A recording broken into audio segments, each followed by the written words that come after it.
tous, c'est Christophe pour ma chaîne NeoProdFX. Alors aujourd'hui on se retrouve pour la vidéo de présentation de la AlphaWise U20 One. Elle m'a été envoyée par Gearbest, avec qui je suis en partenariat depuis quand même quelques temps. Donc la AlphaWise U20 One, qu'est-ce que c'est? C'est une version évoluée de la AlphaWise U20 standard. Qu'est-ce qu'on va avoir qui va être évolué dessus? On va avoir le panel, enfin tout le système en fait de coffrage qui va contenir toute la partie électronique avec l'alimentation, tout est à l'intérieur du panel à l'avant. Vous allez avoir directement accès à votre port USB, à votre carte micro SD, vous allez avoir le bouton d'allumage, tout qui sera à l'avant. Ça c'est vachement pratique par rapport à une machine standard où on va avoir des fois le port d'alimentation qui est derrière, on va avoir les fils qui seront un peu partout, ou sinon par rapport à tout ce qui est CR10 et tout ça, vous savez avec le gros bloc qui est sur le côté. Si par exemple vous voulez la mettre sur une étagère ou sur un meuble qui fait pile la largeur de votre machine, mais le bloc, si les fils sont pas assez longs, vous n'allez pas pouvoir le déplacer où vous voulez.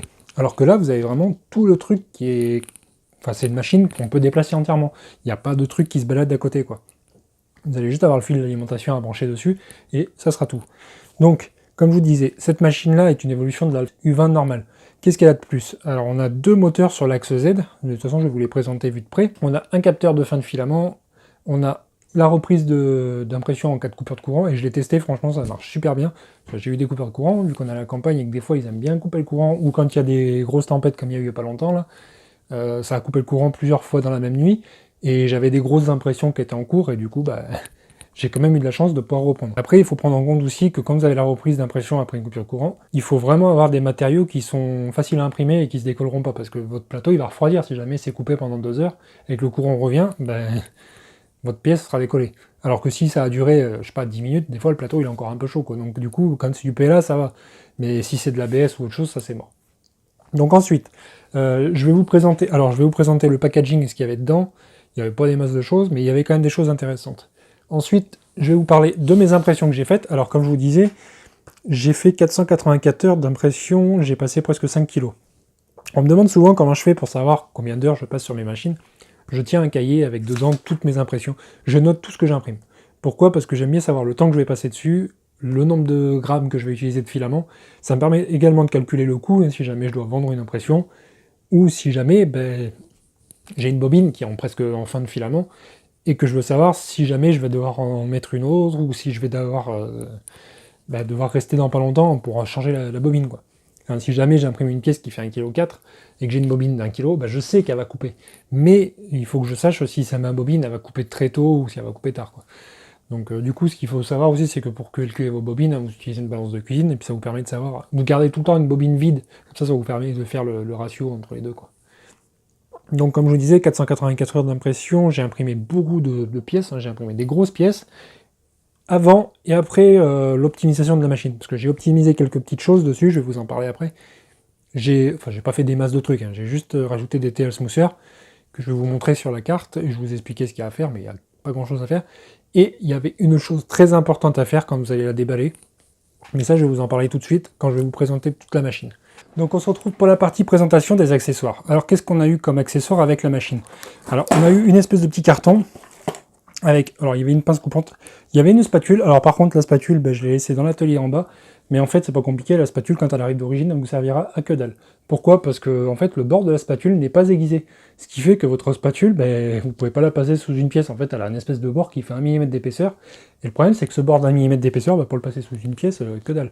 Donc ce que j'ai fait, c'est que je l'ai mis dans l'atelier en bas, il faut que je la passe, si jamais vous avez un tour à meuler chez vous, hein, ou une lime ou quelque chose, vous l'aiguisez, moi en général ce que je fais c'est que je les lime vraiment à une finesse le plus fin possible, hein, limite tranchant comme un couteau, ça me permet de vraiment passer sous ma pièce à plat, et ça me permet de ne pas bousiller mon plateau et de ne pas bousiller mon bultac. Et ça vous permet de décoller vos pièces beaucoup plus facilement si jamais elles sont vraiment bien accrochées. Ça peut arriver, hein, sur des bultacs qui collent vraiment bien, même sans lac ni quoi que ce soit, des fois ça colle vraiment bien. Donc il y avait ça. J'ai oublié de vous parler, il y avait de la notice également quand la machine arrive. Franchement, la notice, il n'y a pas des masses de choses, hein, mais elle peut vous servir. Alors, il y a du français dedans, et dans cette partie, on vous parle un petit peu de tout ce qu'il y a sur la machine, quand on parle de l'écran, de comment l'utiliser, tout ça. On vous parle un petit peu de l'assemblage, mais c'est vraiment rapide, quoi. C'est vraiment rapide, comme je vous disais, il n'y a que 4 vis à assembler, quoi. Il y a les 2 vis du dessous, et les 2 vis des petites équerres rouges qui sont déjà installées quand la machine arrive. Ensuite, on a un support de bobine qui arrive. Alors, le support de bobine, dans la notice, ils vous disent de le mettre à l'arrière. Ils vous disent de le mettre ici. Le problème, c'est que vous le mettez ici, ce qui va se passer, c'est que votre filament, quand vous le mettez à l'arrière, votre filament, il va faire une courbe pour partir dans le capteur de fin de filament. Et franchement, bah, moi je m'en sers pas parce qu'en fait j'utilise un support de bobine à part. Comme j'ai beaucoup de bobines et des fois j'utilise des grosses bobines de 2 kg, j'ai un support de bobine que j'ai fabriqué en bois, quoi, j'utilise à côté, quoi. Mais sinon, en général, quand... enfin ça c'est vraiment basique. Surtout aussi, c'est pareil, hein, éviter de le mettre en haut de la machine, parce que déjà que le support est vachement haut, ça arrive à vraiment faire du poids et à faire bouger le portique. Mais ça, je vais vous en reparler à l'instant. Alors par contre, le gros point positif que j'ai apprécié sur cette machine-là, c'est qu'elle est livrée avec 5 bus de rechange. 5 bus, c'est vraiment intéressant parce que ça vous permet de travailler pendant un certain laps de temps assez conséquent. On a la buse d'origine plus celle-ci. Et bon, après, on va dire qu'une buse, si vous imprimez assez régulièrement, elle peut tenir, je pense que 2 mois, c'est déjà pas mal. Enfin, 2 mois, c'est pas mal. En fonction de vos réglages, parce qu'il y a des personnes qui vont avoir des réglages qui vont commencer à faire des bêtises ou des trucs comme ça. Quand je dis bêtises, hein, c'est pas péjoratif. C'est si jamais vous faites un réglage trop bas, à force de frotter sur votre plateau, enfin, une buse en laiton, c'est très fragile. Surtout quand elle est chaude, ça a tendance à vite s'abîmer. Surtout les buses chinoises, moi je trouve qu'elles se bouffent assez vite. Puis il y en a certaines, des fois, qui sont mal usinées, alors il faut bien regarder dedans, parce que des fois vous avez encore des petits copeaux qui sont pas retirés, tout comme ça. Ça c'est très important de regarder ça. Des fois ça arrive que des fois les machines ne sont pas testées, et vous en avez encore dans l'extrudeur. Là, j'ai eu de la chance, la machine avait déjà été testée en usine. Il y avait encore du filament qui était chauffé à l'intérieur. On a les petites clés pour faire les réglages. Alors, il y a celle-ci, il y a la grande clé qui sert à faire les réglages des excentriques et tout. Il y a une aiguille. Alors, faites bien gaffe, le jour où je l'ai reçue, moi, l'aiguille dépassait complètement de la mousse et je me suis planté le doigt bien comme il faut. Alors, ça, c'est une aiguille pour déboucher l'extrudeur, justement. Hein, ça vous permet de déboucher la buse de 0,4. Ça peut être intéressant. Alors, il y en a, ils vont dire, ouais, mais des fois, si ça se bouge, c'est parce que... Ouais, mais des fois, ça arrive que ça se bouge. Et des fois, ça vient du filament. Il y en a, ils vont dire, ah, ça vient pas du filament, c'est pas possible. Il y a des filaments qui font de la merde. Et ça, je suis formel là-dessus, il y a des filaments qui font de la merde. Des fois, vous allez avoir la même bobine, à un moment ou à un autre, elle va se mettre à se boucher. Pourquoi? Parce que sur toute la longueur, des fois, le filament est mal fait. Il y a des endroits où le filament va être... ça se trouve, il sera resté à l'usine pendant tout le week-end, elle n'aura pas tourné. Ça se trouve, il sera rempli d'humidité à cet endroit-là. Ça se trouve, il sera tendu d'un seul coup parce que leur machine en usine, des fois, elle déconne. Et ça, je suis désolé, mais quand on fait de l'intérim et qu'on vole l'usine toute la journée, on sait que des fois, il y a des moments, sur des trucs qui sont contrôlés, il y a de la merde. Ensuite, il y avait les pincettes pour fixer tout le plateau. Il y avait quoi d'autre? Bah, c'est tout. Il y avait des petites clés à laine et tout ça, mais ça je les ai enlevées. Il y avait la pince coupante. Alors la pince coupante, j'en ai gavé. Il y avait aussi autre chose, c'était la clé USB avec le... Vous avez la clé USB avec le micro SD dedans et vous avez le Cura, mais c'est un vieux Cura qu'il y a dessus. Vous avez quelques fichiers d'impression test que vous pouvez tester pour vous faire le calibrage. Il y a autre chose que j'ai modifié sur la machine que je vais vous en reparler après. Donc d'abord, je vais vous parler aussi d'autre chose. Il y a le Bultec d'origine. Alors ça, c'est le Bultec qui est fourni d'origine avec le 3M qui est autocollant. Il y a une plaque de verre qui se défait, mais moi je l'ai carrément fixée sur le plateau alu. Pourquoi? Parce que la plaque de verre, en fait, elle est tellement propre, et le plateau alu est tellement propre aussi, que même avec les pincettes, des fois, si vous faites des gros prints, ça arrive que votre plateau, il va bouger un tout petit peu. C'est pour ça que je vous dis que c'est très important de faire attention sur des machines comme ça. Si vous faites des impressions très hautes, avec un poids assez conséquent, il y a beaucoup de choses à prendre en compte. La vitesse, ne pas mettre une vitesse excessive quand vous allez avoir des pièces qui vont arriver à cette hauteur, parce que non seulement lui, il va travailler le plateau, mais vous allez avoir le portique qui va vibrer énormément, et ça peut vous faire des défauts de conception à partir d'une certaine hauteur. Parce que la pièce va avoir une certaine masse, et à force de bouger, ça va bouger. Bon là, la table bouge, mais c'est pas sur cette table que j'imprime. Donc ensuite, moi, qu'est-ce que j'ai fait? J'ai collé la plaque de verre avec un double face haute température que j'utilise régulièrement pour mes trucs, moi. C'est un double face qui m'a permis de coller la plaque de verre. Après, si vous voulez pas coller la plaque de verre et vous en servir de l'autre côté, ça vous pouvez. Mais ce que je vous conseille de faire, c'est de prendre des pincettes qui sont vraiment costauds, parce que celles qui sont fournies d'origine, elles ne servent pas très très fort, et c'est pour ça que j'ai eu le problème une fois que ça s'était déplacé en fait. Donc le Bultec d'origine, là ça c'est un Bultec officiel que j'ai mis dessus, parce que j'avais envie de l'utiliser. Du coup je garde celui-là en rechange, mais vous pouvez coller celui-ci, il fonctionne très bien. C'est exactement la même matière, le toucher c'est pareil, c'est vraiment pareil. Donc voilà, je vais vous faire un tour global de la machine. Alors je vais vous présenter un petit peu tout ce que j'ai constaté au moment du montage. Alors le montage, c'est pas compliqué, hein. Le jour où vous allez la recevoir, vous allez avoir les deux vis qui sont ici à monter. Enfin, il y en a une de chaque côté, enfin deux de chaque côté, sur la petite écart. L'écart est déjà monté sur la machine. Ensuite, vous allez avoir les deux vis qui sont en dessous. Alors c'est pas compliqué, hein. Franchement, vous montez les quatre vis, et puis voilà quoi, c'est la machine, le parti qui est assemblé.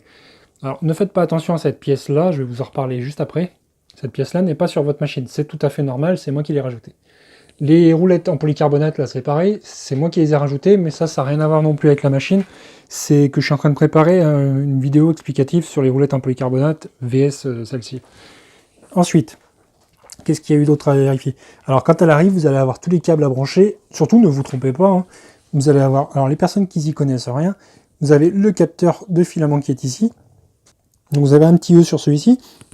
Vous avez le moteur d'extrusion qui est ici. C'est pareil, vous allez avoir le E, mais avec une grande fiche.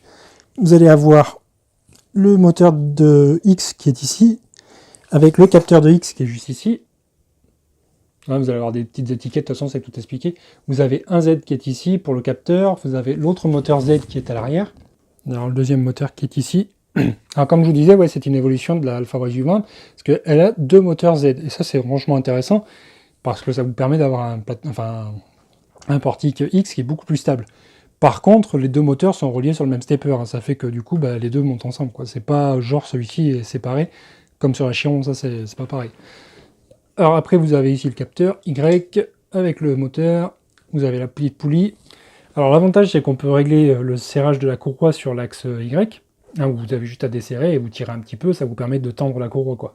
Vous n'avez pas une vis, par contre, ici. Alors d'origine, je vais vous expliquer ce que j'ai fait. Il y avait ceci, cette poulie-là qui était vissée ici.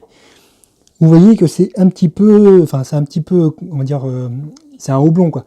Enfin, c'est pas un rond parfait, quoi. Du coup, vous pouvez régler un tout petit peu, mais franchement, c'était limite comme réglage d'origine. Alors du coup, ce que j'ai fait, vous avez cette petite pièce, vous pouvez la trouver sur Gearbest ou sur d'autres sites. C'est une petite pièce avec un petit roulement, et vous faites votre réglage de tension de courroie comme ça. Vous en avez sur Gearbest, hein, qui se vendent, ça vaut 5 €. Et franchement, ça permet d'avoir une meilleure tension de courroie, parce que d'origine, ce qui se passe, c'est que la vis qui est ici, là, celle d'origine, vous allez avoir votre courroie qui va frotter sur le profilet ici. Pourquoi? Parce que elle passe limite sur le bord du profilet. Alors qu'avec mon système à moi, la courroie ne frotte presque plus. Vous voyez?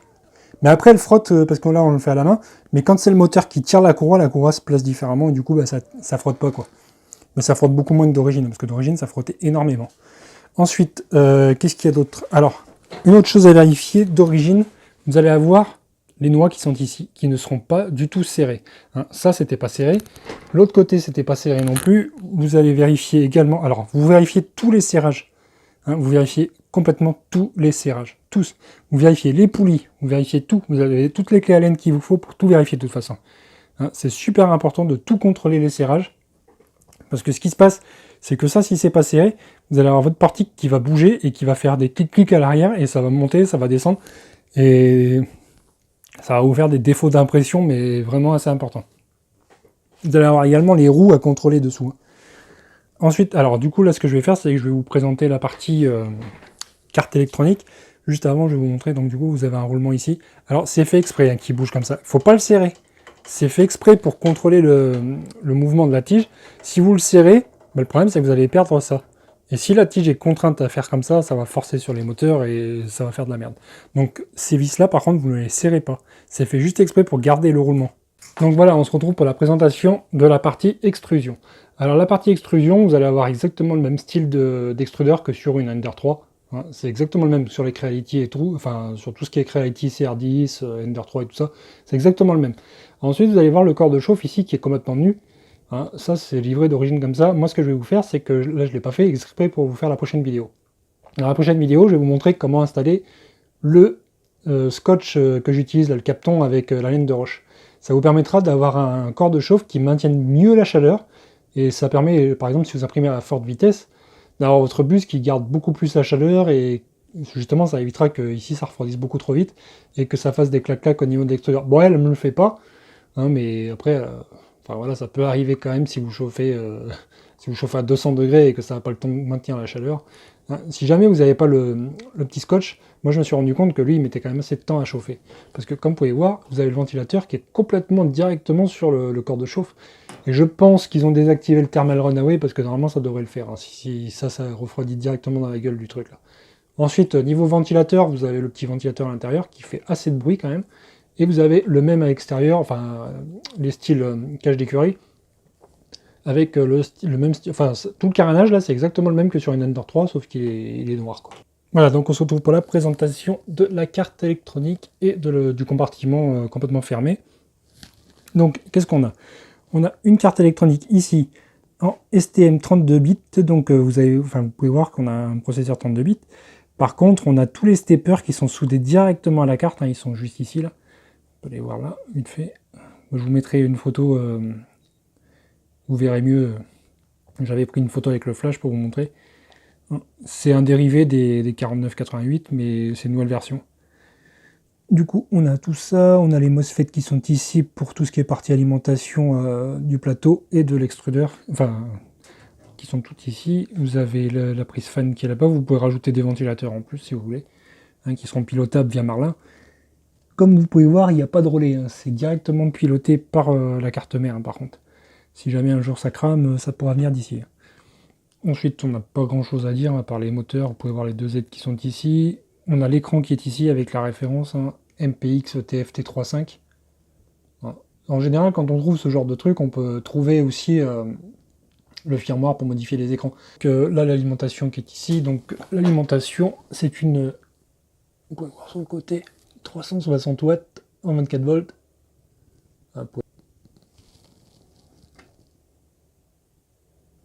Hop. Alors, du coup, qu'est-ce que j'ai fait?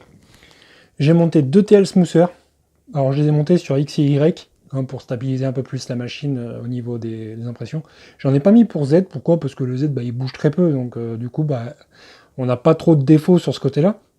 Donc, du coup, par contre, ça réduit vraiment pas trop le bruit, hein. La machine est quand même assez bruyante. Avec les steppers qu'on a de base là, plus les NEMA qui sont assez bruyants d'origine, on a quand même une machine qui fait quand même pas mal de bruit. Donc là, je vais vous présenter l'écran. Alors l'écran, ben, on peut voir que c'est pas un système MKS ou quoi que ce soit, c'est un écran qui a son propre firmware aussi, qui tourne sous Marlin. Donc, alors dans les réglages, qu'est-ce qu'on a? On a tout ça. Alors on a le leveling qui se fait ici en 5 points, enfin 4 points. Hein, vous allez voir que là, si j'appuie dessus, en fait, elle va se placer, elle va faire un home de tous les axes. Bon, ça fait un peu de bruit, c'est parce que je suis sur la table en métal, là, mais normalement, j'imprime pas là-dessus. Là, vous allez voir l'axe qui va se placer. Et en fait, ce qui va se passer, c'est qu'une fois qu'il va se mettre dessus, vous allez avoir chaque petit point qu'il faudra régler avec vos molettes ici. D'ailleurs, je vous propose d'imprimer soit des grandes molettes, soit d'en acheter directement des toutes prêtes. Il y a un autre truc également qu'il faut faire très attention, c'est que vos pincettes, là, comme vous allez les mettre d'origine, bah, lui, là, il a tendance à venir taper dans les pincettes et ça vous foire votre truc. Donc, du coup, là, je vous fais pas un auto-leveling parce que ce sera à vous de le faire en fonction de vos réglages. Vous faites juste un... En fait, je vais vous montrer le suivant, là, puis je vais vous montrer vite fait comment on fait, mais je vous le fais pas entièrement, hein, c'est à vous d'apprendre à faire votre réglage. En fait, vous allez voir, là, ça va se poser. En général, ce que je fais, c'est que là, je mets une feuille de papier, elle frotte, et dès qu'elle frotte, j'essaie de le serrer, enfin, je le desserre un tout petit cran, juste pour qu'elle frotte, mais qu'elle force un tout petit peu, mais juste un tout petit peu. Parce que sinon, ça va vous bouffer votre Bulltec. Ensuite, vous faites les 4 comme ça, quoi. Une fois que c'est fait, ça c'est fait. Ensuite, vous avez les mouvements d'axe ici. Alors, le gros avantage de cet écran, par contre, c'est qu'on peut taper directement ici.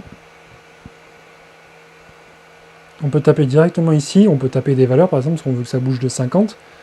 On appuie sur OK, et là, si je clique sur X, par exemple, et que je fais plus, bah là, il bouge de 50. Hein. Et sur Y, vous pouvez faire pareil, sur Z, vous pouvez faire pareil, vous pouvez régler ça. Par contre, la vitesse, là, j'ai eu un petit bug, en fait, quand je la change, ça bouge pas, quoi.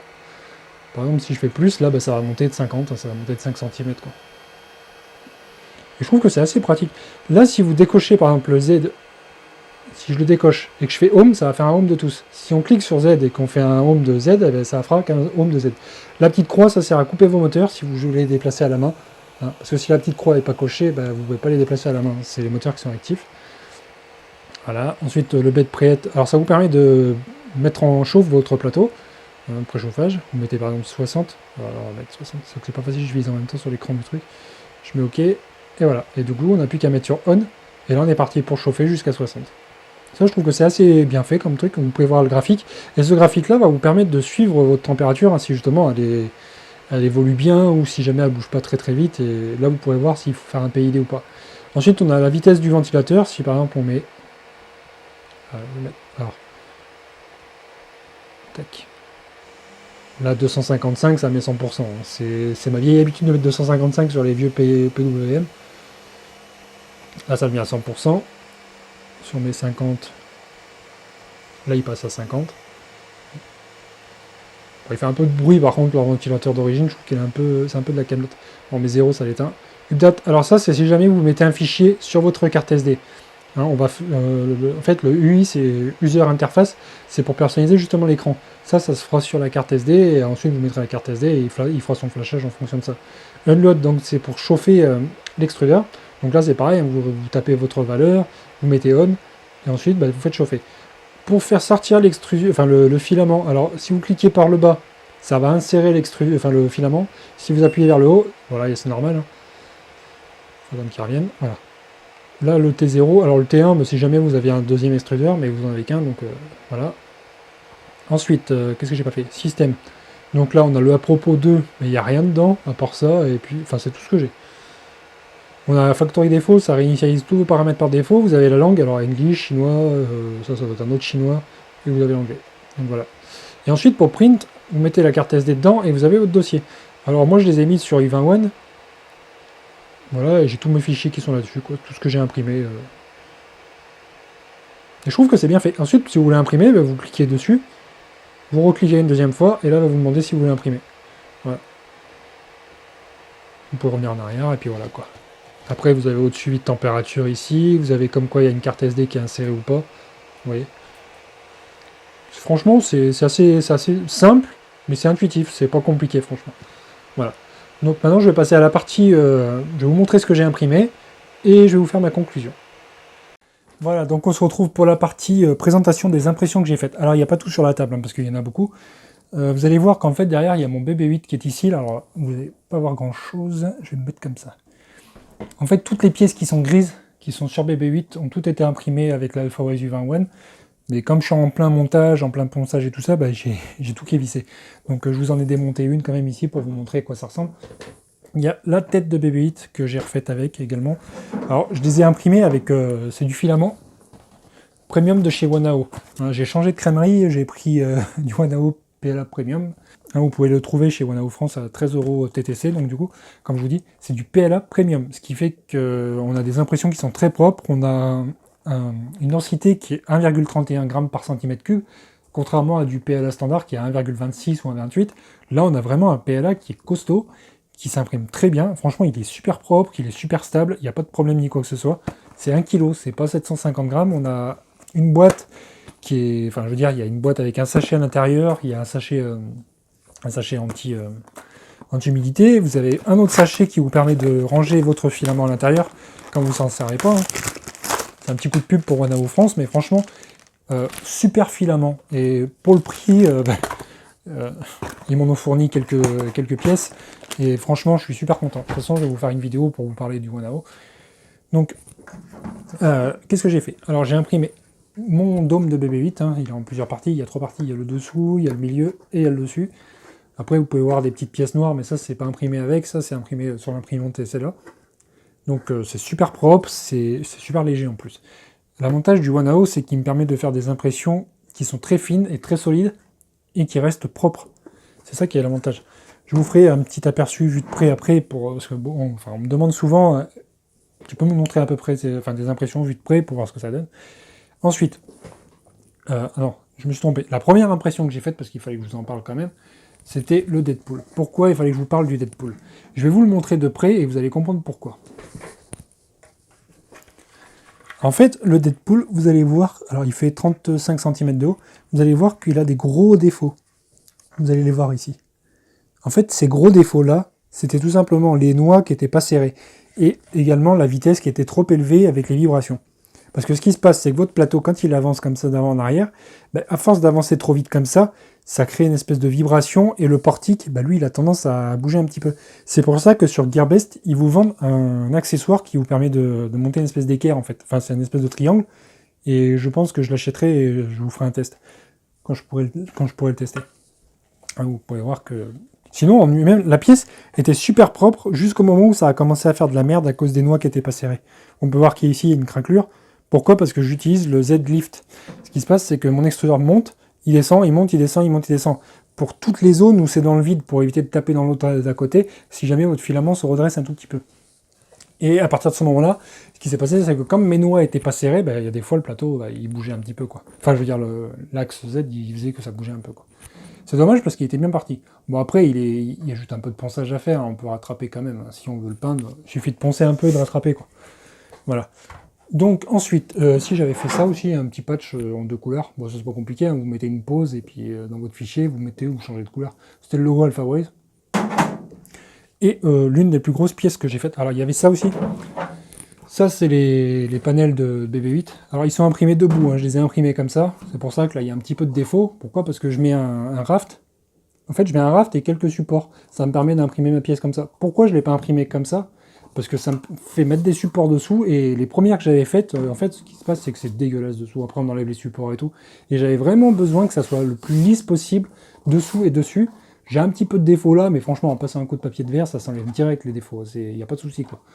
Et j'ai vraiment besoin que ça soit propre, parce que ces pièces-là, comme c'est le carénage sur lequel va rouler la tête, il y a vraiment besoin que ça soit facilement nettoyable, quoi. Parce qu'en général, celles qui ont des supports dessous, ça fait des trucs vraiment dégueulasses, quoi.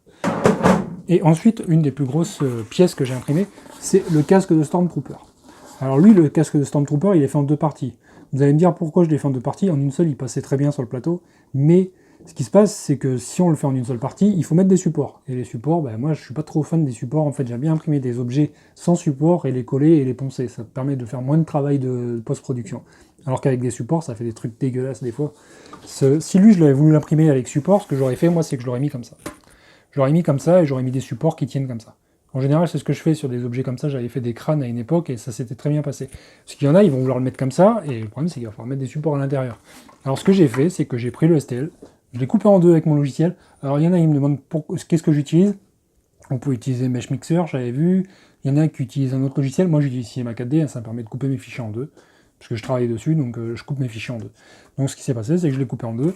J'ai posé une face à plat et l'autre face comme ça, et je les ai imprimés comme ça. C'est pour ça qu'on peut voir que là, il est imprimé, j'avais plus de filament comme ça. Donc du coup, il est fini en blanc. Et là, on peut voir qu'il y a une différence de filament. Celui-ci m'a fait de la merde. Le blanc, là, il était pourri, quoi, franchement. C'était une vieille bobine qui me restait de filament no-name. C'est un truc qui était fourni avec les machines. Et je l'ai utilisé. Bon, il y a un peu de ponçage, au final, il m'a fait de la merde. Tout le reste, là, c'est du 3D Online translucide. C'est le PLA standard. Le soi-disant Evo, mais c'est du standard, hein, c'est du PLA de base, quoi. Et des fois, il a vraiment Enfin, j'ai des bobines qui sont vraiment aléatoires, hein, sur leur filament. C'est pour ça que j'ai changé de crèmerie et qu'il me fallait vraiment quelque chose de stable pour faire mes projets sur mes droïdes. Parce que moi, mes droïdes, j'ai besoin d'imprimer des trucs qui tiennent longtemps. Même si c'est du PLA et qu'on peut pas le laisser en plein soleil, j'ai besoin d'imprimer quelque chose qui se travaille, qui va pas se casser ou quoi que ce soit. Alors que leur filament à eux, je l'ai laissé derrière, dans l'atelier qui est à côté. En fait, j'ai un autre atelier là qui est en train d'être fini. Et vous laissez vos bobines au froid pendant une semaine, vous reprenez vos bobines, elles sont cassantes. Elles sont cassantes. Le PLA là, de Wanneroo ne le fait pas. Et j'avais d'autres PLA de marques différentes qui ne le font pas. Le Hysen ne me casse pas comme ça dans les mains. Ça me fait penser à tout ce qui est filament pas cher chinois, là. Ils cassent tous. Quand on les laisse au froid, ou même pas de l'humidité, hein, c'est de froid. C'est le froid, il casse. Et franchement, c'est dommage. Donc du coup, le casque là, ce que je vais faire, c'est que je vais le poncer et puis je vais le mouler. Je vais le mouler et puis je me ferai mon casque, je m'en ferai pour moi, quoi. Enfin, voilà, quoi. Donc, voilà. Donc, je vais vous faire ma conclusion sur l'AlphaWise U20 One, hein, vous dire ce que j'en pense. Donc, on se retrouve pour la partie conclusion de l'AlphaWise U20 One. Alors, mon avis, je vais commencer par les points négatifs qui sont à revoir ou qu'il faudrait vérifier vous-même quand vous allez la recevoir, la machine. Donc, dans un premier temps, le tenseur de courroie sur l'axe X m'a complètement déçu, c'est d'origine, hein, l'espèce d'écrou là, avec au final les roulements, ils sont mal faits, ça fait que du coup votre courroie frotte sur votre axe. Donc si jamais ça frotte, n'ayez pas peur, ça vient de ça. C'est pas compliqué. Donc ce que j'ai fait moi, c'est que j'ai acheté, enfin j'ai même pas acheté, je l'ai fabriqué moi-même, celle-là, j'ai pris une espèce de pâte de fer que j'avais, et je l'ai coupé, j'ai mis un roulement. Mais celle-ci, vous pouvez les trouver toutes faites, hein, sur le site de Gearbest, vous pouvez les trouver sur AliExpress, tout ça. Ça vaut 5 €, c'est juste une plaque de fer, vous pouvez même la fabriquer vous-même, hein, si vous êtes bricoleur. De toute façon, à la base, quand vous achetez une imprimante, c'est que vous êtes bricoleur. Mais ce que je veux dire, c'est que ce genre de machine-là, normalement, il est vendu pour être... c'est pas du plug and play, parce qu'il y a encore un peu de montage à faire, mais au final, il y a beaucoup de choses à vérifier. Il faut bien vérifier tous vos serrages, hein, vos noix vos excentriques, il faut vérifier vos noix d'axe Z, il faut vraiment vérifier tous vos serrages, les vis, tout ce qui est roue, tout vérifier, mais vraiment tout. Quand je vous dis tout, c'est limite s'il faudrait pas la redémonter pour la remonter soi-même pour être vraiment sûr qu'elle est nickel. Après, à part ça, franchement, j'ai pas eu d'autres soucis. Le build tag qui est fourni d'origine, moi je l'ai pas monté, mais franchement il est exactement pareil que celui que moi j'ai monté. Je voulais monter un officiel parce que je savais que la machine allait travailler beaucoup. Après celui qui est fourni est exactement pareil. Qu'est-ce qu'il y a d'autre comme point négatif? Donc le bruit. Le ventilateur qui est ici est quand même assez bruyant. Ce qu'il faut prendre en compte, c'est que la carte mère, vous avez des steppers qui sont soudés. Ce qui fait que vous ne pourrez pas les modifier à part si vous changez la carte mère. Si vous changez la carte mère, normalement vous aurez toujours accès au logiciel de l'écran s'il utilise un firmware Marlin. Normalement le firmware de l'écran, lui, il est à part. L'interface utilisateur est créée à part. Ce qui fait que normalement ça fonctionne par G-code. Ce qui fait que si vous mettez une MKS avec des steppers amovibles, normalement ça fonctionnera. Mais le problème c'est que il faut pouvoir trouver une carte qui permette de brancher l'écran dessus. Donc ensuite, qu'est-ce qu'il y a d'autre? Donc oui, quand le bruit, je vous en parlais, donc du coup par rapport à ça, les moteurs sont quand même assez bruyants. Hein. Si vous les mettez sur une surface en bois ou autre chose, vous allez vraiment les entendre. Donc du coup, mettez de la mousse dessous, quoi. Les mousses insonorisantes, ça marche très très bien. Franchement, ça vous permet d'insonoriser un petit peu les bruits. Le plus gros point négatif pour moi, ça restera le bruit quand même de cette machine-là. Après, ça n'empêche pas de bosser. Hein. Je veux dire que voilà quoi. Il y a quand même toutes les vérifications à faire. Ensuite, qu'est-ce qu'il y a d'autre à voir? On va passer sur les points positifs. Donc les points positifs pour moi, c'est le carénage qui est à l'avant qui fait vraiment propre. Hein, ça fait produit fini. Je trouve que c'est vraiment intéressant. Ça vous permet d'avoir une machine. Si par exemple vous la mettez, enfin vous la menez dans des, je sais pas, dans des expos, vous faites des salons, des trucs comme ça et tout, vous pouvez la porter. Au final, vous n'avez pas de risque qu'un enfant mette les doigts sur la carte mère et se fasse mal. À part s'il fout les mains sur le plateau chauffant, mais là il faut quand même les prévenir. Voilà, faut pas trop toucher. Mais ce que je veux dire, c'est que le fait d'avoir des machines un peu plus fermées comme ça permet d'avoir quelque chose de plus qualitatif aussi. À part les espèces de gaines qui sont un peu dégueulasses là, mais ça, vous pouvez les remplacer par des gaines plus propres, hein, si jamais vous voulez. Le fait de tout avoir à l'avant également, hein, vous avez l'interrupteur qui est ici avec un fusible, le connecteur qui est là, vous avez la carte SD avec le port USB qui est juste sur le côté, ça c'est vraiment intéressant, au final vous avez tout à l'avant de la machine. Ce qui veut dire que si vous la mettez sur un meuble, vous avez vraiment juste à mettre vos vannes devant, l'écran tactile est super réactif, c'est vraiment sympa quoi. Ensuite, qu'est-ce qu'il y a d'autre? Donc, comme je vous disais, à forte vitesse, ce qui se passe c'est que lui, lui, il va créer des vibrations, parce que le plateau il est quand même assez léger. Hein. Je trouve que la plaque elle est quand même assez fine. Mais bon, après ça arrive, ça bouge pas trop. Par contre, si vous mettez des fortes vitesses, le problème c'est que vos objets, s'ils sont très lourds, ils vont bouger. Et ce qui va se passer, c'est que lui, là, le portique, leurs petites équerres sont bien, mais elles sont pas très. Enfin, je veux dire, elles tiennent pas vraiment une si grande force, quoi. Au final, on arrive à le bouger à la main un petit peu. Franchement, on arrive à le bouger. Et ce qui se passe, c'est que quand lui, il est en train d'imprimer en hauteur, il a tendance à vibrer vachement. Quand je dis qu'il vibre, il vibre quand même pas mal. Donc du coup, ce que je vous mettrai le lien dans la description si ça vous intéresse. Il y a leur système d'équerre. C'est une espèce de patte qui va se mettre ici, là. Vous allez avoir une patte ici, et vous avez une espèce de tige sur rotule qui se règle, et ça vous permet de vraiment la renforcer dans la machine. Donc moi, je pense que quand j'aurai la possibilité d'acheter sur Gearbest, hein, avec leur bon là qui me file, je prendrai ce système pour la faire évoluer, parce que ça lui fera pas de mal. Je pense aussi également que je vais remplacer toutes les roues là par des roues en polycarbonate parce que leurs roues chinoises, elles se bouffent à une vitesse. Enfin, c'est pas qu'elles se bouffent très vite, hein, c'est juste qu'elles se bouffent parce que les rails sont pas adaptés pour. En fait, j'ai remarqué que leurs rainures sur leur V-slot là, ils sont pas aussi bien faits que les V-slots originales. Ils sont pas aussi bien faits. Des fois, leurs trucs là, ils sont mal usinés et ça fait que du coup, ça bouffe les roulettes. En fait, la roulette, elle va avoir un V et le profilé va avoir un V différent, ce qui fait que ça va la bouffer la roue, quoi. Je trouve qu'ils sont mal faits leurs trucs, quoi. Après, sans parler de tout ça, la machine en elle-même, elle imprime. Franchement, elle imprime. Avec des bons réglages, vous arriverez à faire des belles impressions assez propres, franchement. Franchement, la qualité, je sais pas si vous verrez bien, mais franchement, la qualité est super propre, quoi. C'est super propre. Et après, ça, c'est imprimé en 0. Alors ça, c'était du 0,25 que j'ai mis là-dessus. Parce que j'ai pas mis non plus trop bas pour aller assez vite quand même. Mais en 0,25, ça reste quand même propre, quoi. Le Stormtrooper, bon, lui on le voit pas très bien parce que le translucide il rend pas très bien en caméra. On voit l'intérieur, donc du coup ça fait pas très très propre. Mais en lui-même, le casque il est super bien réussi. Hein. Franchement, il est lisse. Il y a pas beaucoup de travail de post-production. J'aurais juste un peu de ponçage pour rattraper un petit peu la jointure là où je les ai collés. Hein, parce que vu qu'elles sont imprimées à plat, il y a toujours un petit peu de brime qui restait. Voilà, quoi, c'est juste ça, quoi. Il y a ça à travailler, un petit peu de ponçage, un petit coup de XTC 3D, et puis c'est bon, quoi. Il est prêt à être apprêté, et puis si je veux le mouler ou le peindre, voilà, quoi, ça sera en fonction de mon choix, quoi. Parce que si je veux le mouler pour en faire plusieurs. Donc je vous mettrai sur le côté là les petites captures que j'ai fait de consommation, hein, ça pourra vous servir. Si jamais vous voulez savoir combien elle consomme à l'arrêt, en charge et tout ça, ça peut toujours servir. Donc le plateau en lui-même, là pour la température maximum du plateau, je vous déconseille de dépasser les 100 degrés. Ça ne montera pas plus haut. De toute façon, on n'a pas de relais, donc la carte mère elle va tirer énormément et ça risque de la cramer. Donc ce que je vous conseille sur ce genre de machine, c'est de faire du PLA. Du PLA et occasionnellement de l'ABS. Mais encore, c'est pareil, l'ABS, normalement, il faut monter le plateau assez chaud. Normalement, il faudrait monter au moins 110 pour imprimer de l'ABS qui supporterait les chocs de température assez minimes, quoi. Parce que voilà, quoi, Enfin, moi, je dis à la base, ce genre d'extrudeur, déjà, c'est pas fait pour. Enfin, on peut en faire, hein, mais vraiment minimum. Vous allez faire des petites pièces, quoi, des pièces assez rapides, là, ça peut aller. Si vous faites des pièces qui durent pendant une semaine avec de l'ABS, c'est mort. Vous allez cramer votre votre PTFE, là. Donc, pour moi, ces machines-là, c'est PLA. Vous pouvez faire un peu de PETG. Vous pouvez faire du TPU, ça marche, hein, c'est exactement le même extrudeur que sur la Ender 3, donc le TPU ça peut aller, infiniment flexible. Vous pouvez y aller, franchement, ça c'est pas, il n'y a pas de souci dessus. Qu'est-ce qu'il y a d'autre qu'on peut dire dessus? Bah, j'ai fait le tour, hein, franchement. Donc AlphaWise U20 One, pour moi, elle est validée. Je pense que si je devais lui mettre une note, hein, je mettrais mon système de notes sur le côté. Donc pour la suite, je vais vous faire une vidéo tutoriel, pas tout de suite, mais dans la semaine, je pense, là, ou dans les quelques jours qui vont venir, il y aura une vidéo tutoriel sur qu'est-ce qu'on peut faire avec notre machine quand on vient de la recevoir. Pour la première fois de notre vie qu'on a une imprimante 3D, comment régler notre machine, comment aller dans le logiciel, faire notre tranchage, nos vitesses, comment les choisir, comment choisir tout ça. Je vous ferai un tuto sur Cura et sur Repetier. Parce qu'il y a beaucoup de personnes qui me demandent l'un ou l'autre et j'aimerais bien vous faire un petit truc global que vous puissiez savoir comment imprimer, quoi. Et des belles pièces, quoi, des trucs propres, quoi.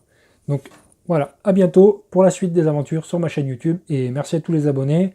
N'hésitez pas à vous inscrire, tous ceux qui ne le sont pas encore, partagez la chaîne, activez la petite cloche pour les notifications, même si on n'a pas tout le temps des masses, malheureusement, parce que j'ai pas trop le choix. Ensuite, n'hésitez pas à aller sur les pages Tipeee, Utip, tout ça, quoi. J'ai aussi une page Instagram sur laquelle je publie pas mal de choses, hein. Je mets des photos de tout ce que je fabrique en ce moment. Hein, les projets BB8 qui sont pas tardés à être finis. Il y a la vidéo sur les PCB qui va arriver, enfin, ouais. Beaucoup de choses. Je remercie les 3500 personnes qui me suivent. C'est grâce à vous que je peux faire tout ça, parce que c'est grâce à vous que je peux avoir les partenariats, ou du coup, plus j'aurai de personnes, plus j'aurai de partenariats, plus j'aurai de sponsors. Donc voilà, c'est grâce à vous que je grandis et que je m'améliore. Donc merci à vous. Salut!